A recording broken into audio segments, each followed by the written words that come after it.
क्या अडानी घोटाले की जांच नहीं होनी चाहिए? मैं ये पूछना चाहता, क्या ज्वाइंट पार्लियामेंट्री कमेटी नहीं बिठाना चाहिए? और ये नई प्रथा नहीं है, 3, 4, 5 दफा पार्लियामेंट में ऐसी घटनाएं घटी है। फिर क्या LIC का पैसा जो अडानी की कंपनियों में लगा है, उसकी गिरती कीमतों पर सवाल उठाना नहीं चाहिए?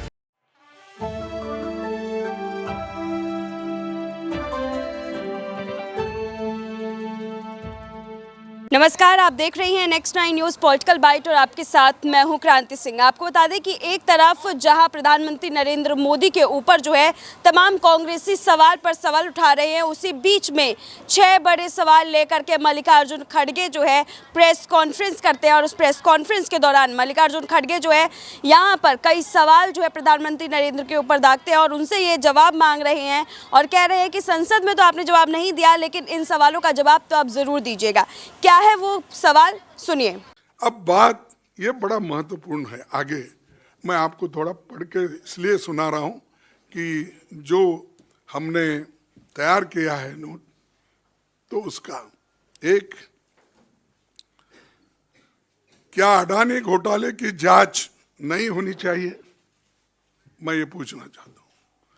क्या ज्वाइंट पार्लियामेंट्री कमेटी नहीं बिठाना चाहिए?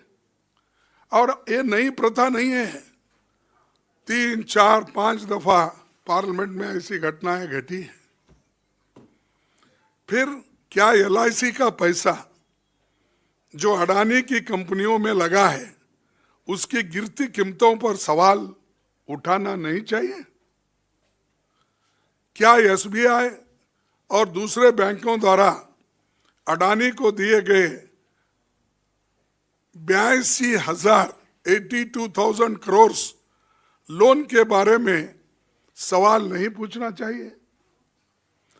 क्या ये नहीं पूछना चाहिए कि अडानी के शेयरों में 32% से ज्यादा गिरावट के बावजूद LIC और SBI का 524 करोड़ अडानी FPO क्यों लगाया गया?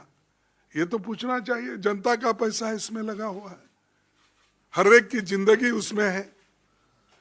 फिर क्या ये नहीं पूछा जाना चाहिए कि LIC और SBI के शेयरों की कीमत शेयर बाजार में 1 लाख करोड़ से ज्यादा क्यों गिर गया?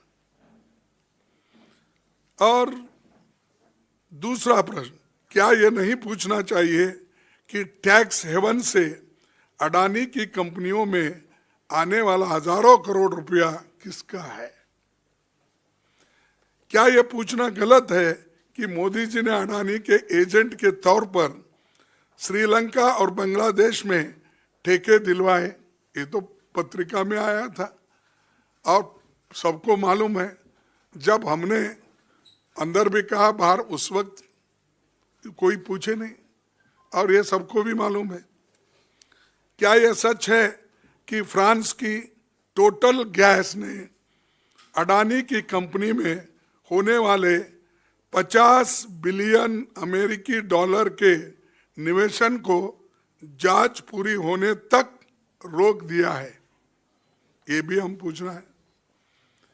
क्या दुनिया के सबसे बड़े share investor Norway sovereign fund ने 200 मिलियन अमेरिकी डॉलर के अडानी के सारे शेयर बेच दिए हैं? क्या ये पूछना भी गलत है? क्या MSCI ने अडानी की कंपनियों की रैंकिंग गिरा दी है? ये क्यों? ये भी पूछना गलत है। क्या standard chartered, city group, Credit Suisse ने अडानी के डॉलर बॉन्ड्स पर लोन देना बंद कर दिया है? क्या ये पूछना भी गुनाह है?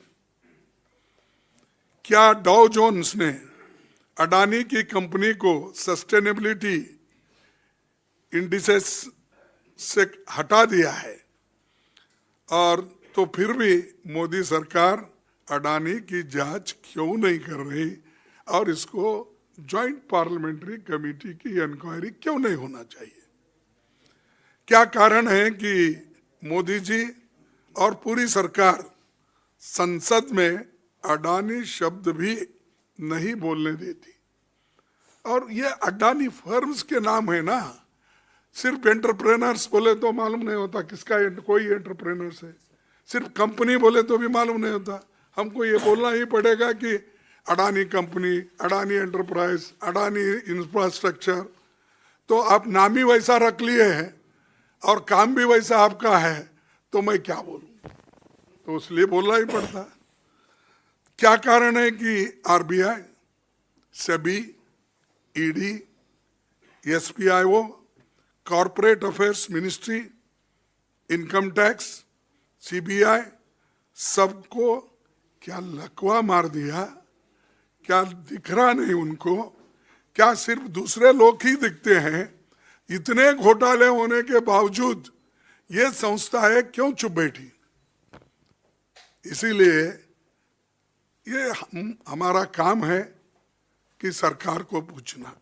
जनता ने हमको चुन के भेजा है, हमारी जिम्मेदारी होती है, हमारी रिस्पॉन्सिबिलिटी होती है कि जनता के पैसे की हिफाजत भी करे, उनके हकूक का रक्षण भी करे, और जो घोटाले हो रहे हैं देश में, इसका परिणाम जो आम जनता पे हो रहा है उसके बारे में पूछना हमारा फर्ज होता है।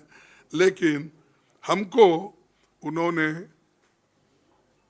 वहाँ पर ना कमेटी बिठाने की कहीं सम्मति दी या हमारे को कहने के लिए भी नहीं दिए। यहाँ तक कि जो जो सवाल हमने उठाने की कोशिश की उसको भी वहाँ पर बोलने की एक इजाज़त नहीं मिलने की वजह से हमारे लोग बहुत से वहाँ पर एजिटेट हो गए और वहाँ पर डिमांड किया कि जॉइंट पार्लियामेंट्री कमेटी बिठाओ बिठाओ बिठाओ, तो उन्होंने नहीं सुना। मल्लिकार्जुन खड़गे के इस बयान के बाद जो है अब भूचाल मच गया है, क्योंकि प्रधानमंत्री नरेंद्र मोदी भी अपनी तरफ से लगातार कोशिश कर रहे हैं कि वो विपक्ष के तमाम सवालों के जवाब दे। देखना बेहद दिलचस्प होगा कि खड़गे के इस बयान के बाद जो है पलटवार के रूप में आखिरकार यहाँ पर प्रधानमंत्री नरेंद्र मोदी का क्या रुख रहेगा। फिलहाल आज के लिए बस इतना ही। देश दुनिया की तमाम बड़ी खबरों के लिए देखते रहिए नेक्स्ट 9 न्यूज़ पॉलिटिकल बाइट।